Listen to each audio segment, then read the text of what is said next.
pusa yun eh. Mayroon sa pusa yun ako eh. Ano yun ko nga? Sabihin ko na. Binibenta.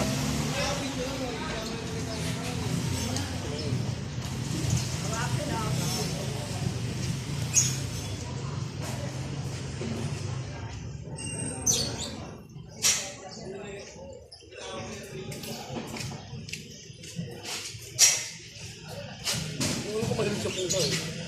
Tunguhin ko nga.